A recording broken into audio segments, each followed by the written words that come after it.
Teddy മിടുക്കനായ കുട്ടിയായിരുന്നു.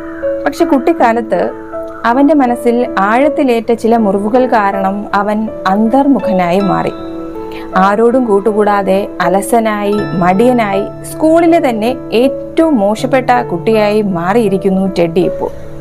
അങ്ങനെ ഇരിക്കെയാണ് മിസ്സിസ് തോംസൺ എന്ന അധ്യാപിക ടെഡ്ഡിയുടെ സ്കൂളിലേക്ക് കടന്നു വരുന്നത്. ടെഡ്ഡിയുടെ ക്ലാസ് ടീച്ചറായി.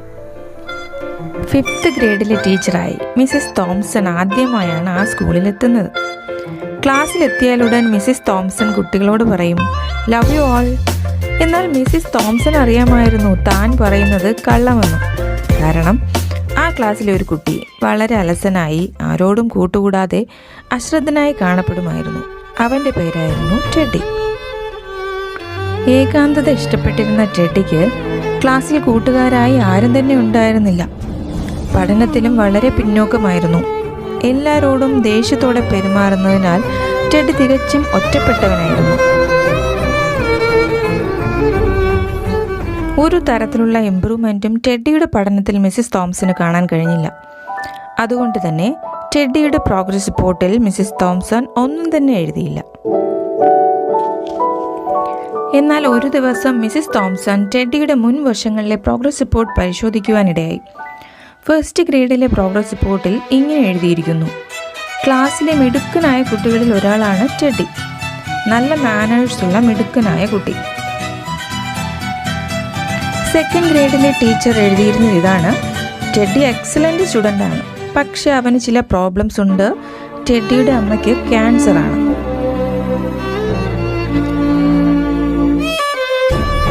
3rd ഗ്രേഡിലെ പ്രോഗ്രസ് റിപ്പോർട്ടിൽ കണ്ടത് ഇങ്ങനെയാണ്: ടെഡ്ഡിയുടെ കാര്യത്തിൽ പ്രത്യേകം ശ്രദ്ധ വേണം, അല്ലെങ്കിൽ ആ കുട്ടിയുടെ കാര്യം വളരെ ബുദ്ധിമുട്ടാകും. കാരണം ടെഡ്ഡിയുടെ അമ്മ മരിച്ചുപോയി. 4th ഗ്രേഡിൽ സംഭവിച്ചത് ഇതാണ്: എല്ലാ കാര്യങ്ങളിൽ നിന്നും ടെഡ്ഡി പിൻവലിഞ്ഞുപോയി. ടെഡ്ഡി ഒറ്റപ്പെട്ടവനാണിപ്പോൾ.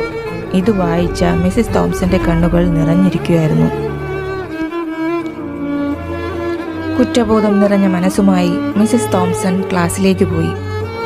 എല്ലാ കുഞ്ഞുങ്ങളെയും നോക്കി പറഞ്ഞു, ലവ് യു ഓൾ. ഇപ്പോൾ മിസ്സിസ് തോംസന്റെ മനസ്സിൽ ടെഡ്ഡിയോടുള്ള സ്നേഹം മറ്റെല്ലാ കുട്ടികളോട് തോന്നുന്നതിനേക്കാൾ വളരെ വളരെ കൂടുതലായിരുന്നു. ടെഡ്ഡിയോടുള്ള പെരുമാറ്റത്തിൽ മിസ്സിസ് തോംസൺ മുഴുവനായി മാറ്റം വരുത്തി. പഠനകാര്യങ്ങളിൽ സഹായിക്കാൻ ടെഡ്ഡിയോടൊപ്പം സമയം ചെലവഴിച്ചു.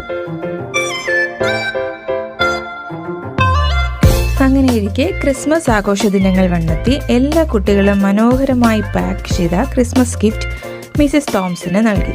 ടെഡ്ഡിയും ഒരു ചെറിയ പാക്കറ്റിൽ ഒരു ഗിഫ്റ്റ് മിസ്സിസ് തോംസന് നൽകി.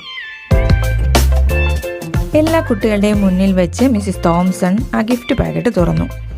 അതിനുള്ളിൽ ഒരു പെർഫ്യൂമും പിന്നെ ഒരു ബ്രേസ്ലെറ്റുമായിരുന്നു. പെർഫ്യൂം പകുതി ഉപയോഗിച്ചതായിരുന്നു. ആ ബ്രേസ്ലെറ്റിൻ്റെ മുത്തുകൾ ചിലത് ഇളകിപ്പോയതായിരുന്നു. ഇത് കണ്ട കുട്ടികളിൽ പലരും ചിരിച്ചു. എന്നാൽ ഇളകിപ്പോയ മുത്തുകൾ ചേർത്ത് വച്ച് മിസ്സിസ് തോംസൺ ആ ബ്രേസ്ലെറ്റ് തൻ്റെ കൈകളിൽ അണിഞ്ഞു. പെർഫ്യൂമും സ്പ്രേ ചെയ്തു. ആ ദിവസം എല്ലാ കുട്ടികളും പോകുന്നതുവരെ ടെഡ്ഡി കാത്തുനിന്നു. അതിനുശേഷം മിസ്സിസ് തോംസനോട് പറഞ്ഞു, മിസ്സിസ് തോംസൺ, ഇന്ന് നിങ്ങൾക്ക് എൻ്റെ അമ്മയുടെ മണം പോലെ തോന്നുന്നു. ഇത് കേട്ട് മിസ്സിസ് തോംസന്റെ കണ്ണുകൾ നിറഞ്ഞൊഴുകി. ഈ ഭൂമിയിൽ നിന്നും പോകുന്നതിന് മുൻപ് അവൻ്റെ അമ്മ ഉപയോഗിച്ചുകൊണ്ടിരുന്ന പെർഫ്യൂമായിരുന്നു അത്. ആ ബ്രേസ്ലെറ്റ് മരണശേഷം അമ്മയുടെ കയ്യിൽ നിന്നും എടുത്തു മാറ്റിയതായിരുന്നു. മിസ്സിസ് തോംസന്റെ സമീപനം ടെഡ്ഡിയെ മുഴുവനായി മാറ്റി. മിടുക്കനായ കുട്ടിയായി മാറിയിരിക്കുന്നു ഇപ്പോഴവൻ. പിന്നീടുള്ള ഓരോ വർഷവും മുടങ്ങാതെ ടെഡ്ഡി മിസ്സിസ് തോംസന് ലെറ്റർ അയക്കുമായിരുന്നു. അതിലിങ്ങനെ എഴുതിയിരിക്കും: ഞാൻ ധാരാളം ടീച്ചേഴ്സിനെ കണ്ടിട്ടുണ്ട്, എന്നാൽ എൻ്റെ ഏറ്റവും ബെസ്റ്റ് ടീച്ചർ നിങ്ങളാണ് മിസ്സിസ് തോംസൺ. By Teddy. ഒറ്റപ്പെട്ടും അലസനായും പ്രശ്നക്കാരനുമായും ഒക്കെ കാണപ്പെടുന്ന പല കുട്ടികളുടെയും ഹൃദയത്തിൽ ആഴത്തിൽ മുറിവേറ്റ വേദനയുണ്ടാകും.